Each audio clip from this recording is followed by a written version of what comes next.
अध्याय 8 कोशिका जीवन की इकाई के बारे में देख लेते हैं। कोशिका क्या है? जब आप अपने चारों तरफ देखते हैं तो जीव और निर्जीव दोनों को आप पाते हैं। आप अवश्य आश्चर्य करते होंगे एवं अपने आप से पूछते होंगे कि ऐसा क्या है जिस कारण जीव जीव कहलाते हैं और निर्जीव जीव नहीं हो सकते।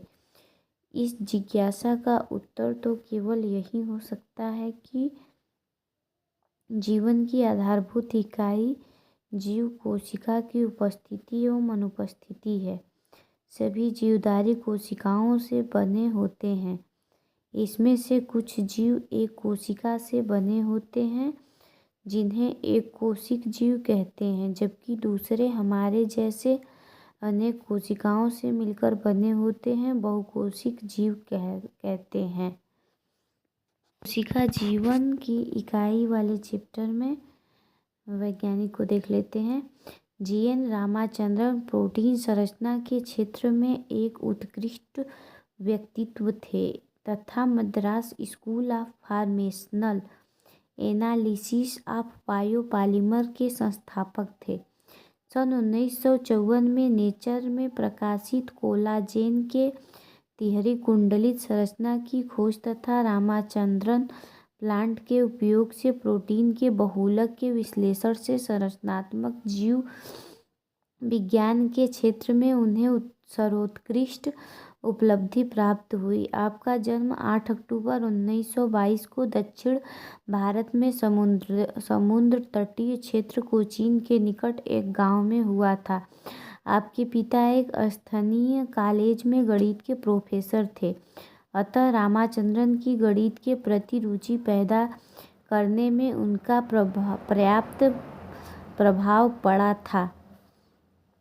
आपने अपनी स्कूली शिक्षा पूरी करने के उपरांत मद्रास विश्वविद्यालय से भौतिक शास्त्र में बीएससी ऑनर्स की सर्वोच्च स्थान प्राप्त की। जब 1949 में कैम्ब्रिज विश्वविद्यालय से पीएचडी की उपाधि प्राप्त की। जब आप कैम्ब्रिज विश्वविद्यालय में थे तब आपकी मुलाकात लाइनस पाउलिंग से हुई तथा ये उनके अल्फा हेलिक्स तथा बीटा शीट संरचना के मॉडल पर प्रकाशित कार्य से बहुत प्रभावित थे, जिससे आप कोलेजन की संरचना को हल करने की ओर अपना ध्यान खींचा था।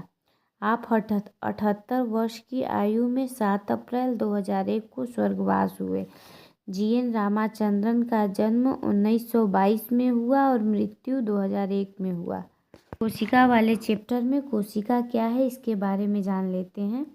कोशिका जीवधारी स्वतंत्र अस्तित्व यापन व जीवन के सभी आवश्यक कार्य करने में सक्षम होते हैं। कोशिका के बिना किसी का भी स्वतंत्र जीव अस्तित्व नहीं हो सकता।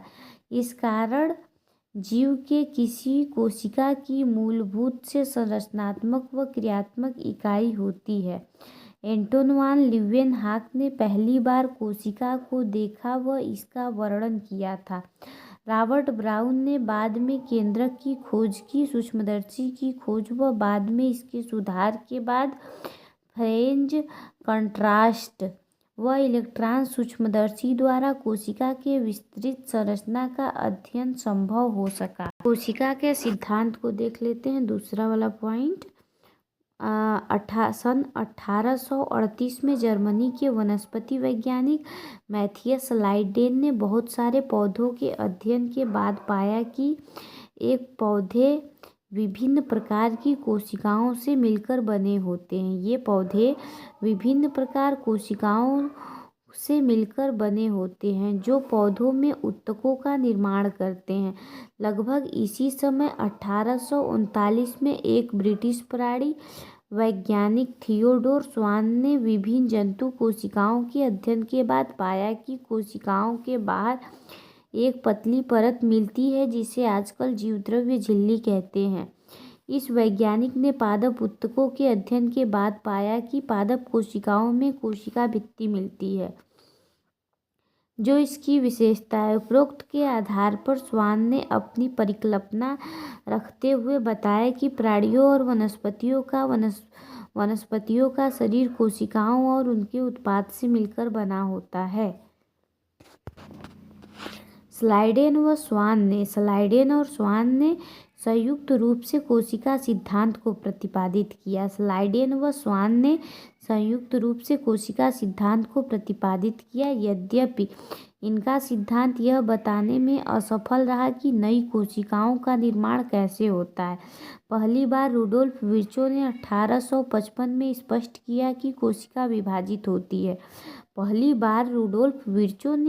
1855 में स्पष्ट किया कि कोशिका विभाजित होती है और नई कोशिकाओं का निर्माण पूर्व स्थित कोशिकाओं के विभाजन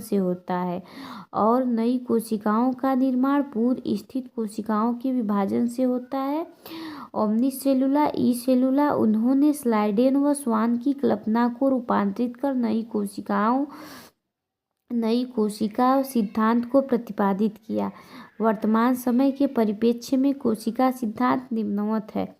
सभी जीव कोशिका व कोशिका उत्पाद से बने होते हैं। सभी कोशिकाएं पूर्व स्थित कोशिकाओं से निर्मित होते हैं। तीसरा देख लेते हैं, कोशिका का समग्र अवलोकन के बारे में जान लेते हैं। आरंभ में आप प्याज के छिलके और या मनुष्य के गाल की कोशिकाओं को सूक्ष्मदर्शी से देख चुके होंगे। उनकी संरचना का स्मरण करें। प्याज की कोशिका, जो एक प्रारूपी पादप कोशिका है, जिसके बाहरी सतह पर एक स्पष्ट कोशिका भित्ति व इसके ठीक नीचे कोशिका झिल्ली होती है। मनुष्य की गाल की कोशिका के संगठन के बाहर की तरफ केवल एक झिल्ली संरचना निकलती दिखाई पड़ती है। प्रत्येक कोशिका के भीतर एक सघन झिल्ली युक्त संरचना मिलती है, जिसे केंद्रक कहते हैं। इस केंद्रक में गुणसूत्र क्रोमोसोम होता है, जिसमें आनुवंशिक पदार्थ डीएनए होता है। जिस कोशिका में झिल्ली युक्त केंद्रक होता है उसे यूकैरियोटिक व जिसमें झिल्ली युक्त केंद्रक नहीं मिलता है उसे प्रोकैरियोटिक कहते हैं। दोनों यूकैरियोटिक और प्रोकैरियोटिक कोशिकाओं में इसके आयतन के घेरे हुए एक अर्धतरल आव्यूह मिलता है, जिसे कोशिका द्रव्य कहते हैं। दोनों पादप व जंतु कोशिकाओं में कोशिकीय क्रियाओं हेतु कोशिका द्रव्य एक प्रमुख स्थल होता है। कोशिका की जीव अवस्था संबंधी विभिन्न रासायनिक अभिक्रियाएं यहीं संपन्न होती हैं। यूकैरियोटिक कोशिका में केंद्रक के अतिरिक्त अन्य झिल्ली युक्त विभिन्न संरचनाएं मिलती हैं, जो कोशिकांग कहलाती हैं, जैसे अंतःप्रद्रवी जालिका, एंडोप्लाज्मिक रेटिकुलम, सूत्रकणिका, माइटोकॉन्ड्रिया, सूक्ष्मकाय, माइक्रोबॉडी, गाल्जी सम्मिश्र लयनकाय, लाइसोसोम व रसधानी। प्रोकैरियोटिक कोशिका में झिल्ली युक्त कोशिकाओं का अभाव होता है। इसका फिगर देख लेते हैं। ये है लाल रुधिर कोशिकाओं का चित्र और इसमें ये गोल और द्विअवतली होता है। और ये है श्वेत रुधिर कोशिकाएं, जो अमीबाकृति होती है। ये है स्तंभाकार उपकला कोशिकाएं, लंबी व सक्रिय होती है। ये किसका है? तंत्रिका कोशिका का, शाखित व लंबी होती है। ये है एक वाहिनिका दीर्घीकृत का चित्र। और ये है मध्योतकी कोशिकाएं, जो गोल होते हैं। विभिन्न प्रकार के आकार के कोशिकाओं का चित्र का दर्शन हो गया, प्रदर्शन। फिर प्रोकैरियोटिक यूकैरियोटिक व प्रोकैरियोटिक दोनों कोशिकाओं में झिल्ली रहित अंगक राइबोसोम मिलते हैं। कोशिका के भीतर राइबोसोम केवल कोशिका द्रव्य में ही नहीं बल्कि दो अंगकों हरितलवक पौधों में व सूत्रकणिका में खुरदुरी अंतःप्रद्रवी जालिका में मिलते हैं।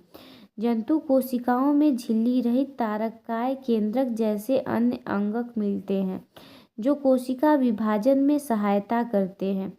कोशिकाएं माप, आकार व कार्य की दृष्टि से काफ़ी भिन्न होती हैं। उदाहरण, सबसे छोटी कोशिका माइकोप्लाज्मा होता है, जो 0.3 माइक्रोमीटर लंबाई की, जबकि जीवाणु बैक्टीरिया में 3 से 5 माइक्रोमीटर की होती है। पृथक की गई सबसे बड़ी कोशिका शुतुरमुर्ग के अंडे के समान है। बहुकोशिकीय जीवधारियों में मनुष्य की लाल रक्त कोशिका का व्यास लगभग 7.0 माइक्रोमीटर होता है। तंत्रिका कोशिकाएं सबसे लंबी कोशिकाओं में होती हैं।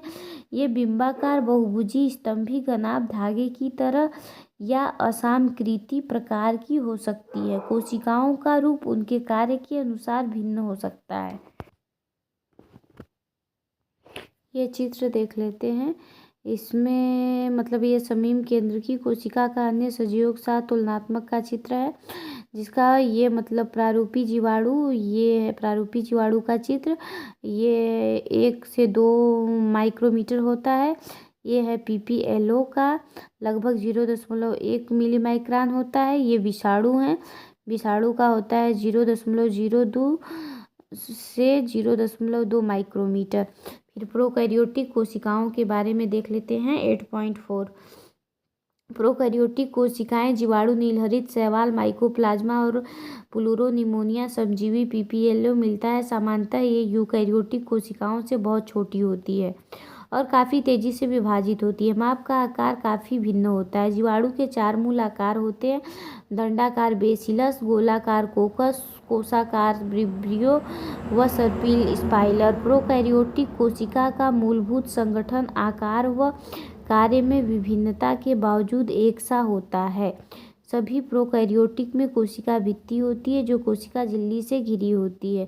केवल माइकोप्लाज्मा को छोड़कर कोशिका में साइटोप्लाज्म एक तरल मैट्रिक्स के रूप में भरा रहता है।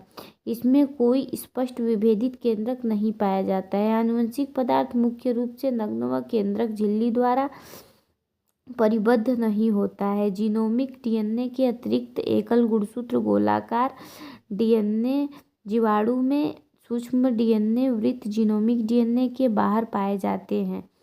इन DNA वृत्तों को प्लाज्मिड्स कहते हैं। ये प्लाज्मिड्स DNA जीवाणुओं में विशिष्ट समलक्षणों को बताते हैं। उनमें से एक प्रतिजीवी की प्रतिरोधी होते हैं। आप उस कक्षाओं में पढ़ेंगे कि प्लाज्मिड DNA वृत्त जीवाणु का बाहरी DNA के साथ रूपांतरण के प्रबोधन हेतु उपयोगी हैं। केंद्रक झिल्ली युक्त यूकैरियोटिक में पाए जाती हैं, मतलब यूकैरियोटिक में पाई जाती हैं। राइबोसोम के अलावा प्रोकैरियोटिक में यूकैरियोटिक अंगक नहीं पाए जाते हैं। प्रोकैरियोटिक में कुछ विशेष प्रकार के अंतर्विष्ट मिलते हैं। प्रोकैरियोटिक की यह विशेषता कि उनमें कोशिका झिल्ली एक विशिष्ट विभेदित आकार में मिलती है जिसे मीसोसोम कहते हैं। ये तत्व कोशिका झिल्ली अंतर्वलन होते हैं। मतलब 8.4 का पहला नंबर देख लेते हैं। कोशिका आवरण और इसके रूपांतरण के बारे में जान लेते हैं।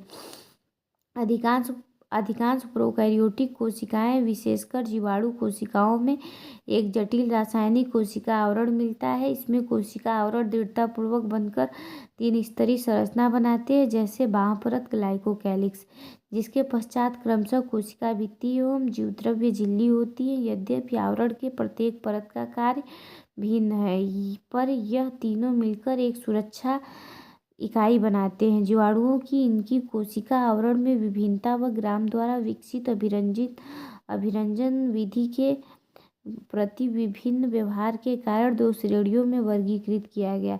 जैसे जो ग्राम अभिरंजित होते हैं उसे ग्राम धनात्मक एवं अन्य जो अभिरंजित नहीं हो पाते हैं उसे ग्राम ऋणात्मक कहते हैं। ग्लाइकोकैलिक्स विभिन्न जीवाणुओं में रचना एवं मोटाई में भिन्न होती हैं। कुछ में यह ढीली या छद्म होती है जिसे अवपंक परत कहते हैं, व दूसरे में यह मोटी व कठोर आवरण के रूप में हो सकती हैं, जो संपुटिका कैप्सूल कहलाती हैं। कोशिका भित्ति कोशिका के आकार को निर्धारित करती हैं। वह सशक्त संरचनात्मक भूमिका प्रदान करती है जो जीवाणु को फटने तथा निपातित होने से बचाती है। जीवद्रव्य झिल्ली प्रकृति में वर्णात्मक होती है और इसके द्वारा कोशिका बाह्य वातावरण में संपर्क बनाए रखने में सक्षम होती है। संरचना के अनुसार यह झिल्ली यूकैरियोटिक झिल्ली जैसी होती है। एक विशेष झिल्लीमय संरचना जो जीवद्रव्य झिल्ली के कोशिका में फैलाव से बनती है, को मिसोसोम कहते हैं। यह फैलाव पुट्टिका, नलिका एवं पटलिका के रूप में होता है। यह कोशिका भित्ति निर्माण, डीएनए प्रतिकृति व इसके संतति कोशिका में वितरण को सहायता देता है। यह श्वसन स्रावी प्रक्रिया जीवद्रव्य झिल्ली के पृष्ठ क्षेत्र एंजाइम मात्रा को बढ़ाने में भी सहायता करता है। कुछ प्रोकैरियोटिक जैसे नीलहरित जीवाणु के कोशिका द्रव्य में झिल्ली में विस्तार होता है, जिसे वर्णकी लवक कहते हैं। इसमें वर्णक पाए जाते हैं। जीवाणु कोशिका चलायमान अथवा अचलायमान होती हैं। यदि वह चलायमान है तो उसमें कोशिका भित्ति जैसी पतली संरचना मिलती है, जिसे कशाभिका कहते हैं। जीवाणुओं में कशाभिका की संख्या व विन्यास का क्रम भिन्न होता है। जीवाणु कशाभिका फ्लैजिलम 3 भागों में बटा हुआ होता है: तंतु, अंकुश व आधारी शरीर। तंतु कशाभिका का सबसे बड़ा भाग होता है और यह कोशिका सतह से बाहर की ओर फैला होता है। जीवाणुओं के सतह पर पाई जाने वाली संरचना रोम व झालर इनकी गति में सहायता नहीं होती हैं। रोम लंबी नलिकाकार संरचना होती हैं जो विशेष प्रोटीन की बनी होती है। झालर लघुशुक जैसे तंतु हैं जो कोशिका के बाहर प्रवर्धित होते रहते हैं। कुछ जीवाणुओं में यह उनको पानी की धारा में पाई जाने वाली चट्टानों व पोषक ऊतकों में चिपकने में सहायता प्रदान करता है। 8.4 दूसरा है राइबोसोम व अंतर्विष्ट पिंड। प्रोकैरियोटिक में राइबोसोम कोशिका के जीवद्रव्य झिल्ली से जुड़े होते हैं। ये 15 से 20 नैनोमीटर आकार की होती हैं और 2 उप-इकाइयों में 50S व 30S की बनी होती हैं, जो आपस में मिलकर 70S प्रोकैरियोटिक राइबोसोम बनाते हैं। राइबोसोम के ऊपर प्रोटीन संश्लेषित होती है। बहुत से राइबोसोम एक संदेशवाहक आरएनए से संबद्ध होकर एक श्रृंखला बनाते हैं, जिसे बहुराइबोसोम अथवा बहुसूत्र कहते हैं। बहुसूत्र का राइबोसोम संदेशवाहक आरएनए से संबद्ध होकर प्रोटीन निर्माण में भाग लेता है। अंतर्विष्ट पिंड प्रोकैरियोटिक कोशिकाओं में बचे हुए पदार्थ कोशिका द्रव्य में अंतर्विष्ट पिंड के रूप में संचित होते हैं। ये झिल्ली द्वारा घिरे नहीं होते एवं कोशिका द्रव्य में स्वतंत्र रूप से पड़े रहते हैं। उदाहरण फास्फेट कणिकाएं, साइनोफॉस्फीन कणिकाएं और ग्लाइकोजन कणिकाएं। गैस रसधानी नीलहरित शैवाल बैंगनी और हरी प्रकाश संश्लेषी जीवाणुओं में मिलती हैं। फिगर देख लेते हैं। ये पहला वाला पादप कोशिका का, ये पादप कोशिका का है और दूसरा है प्राणी कोशिका। दूसरा प्राणी कोशिका, ऊपर वाला पादप कोशिका का चित्र था, नीचे वाला प्राणी कोशिका का है।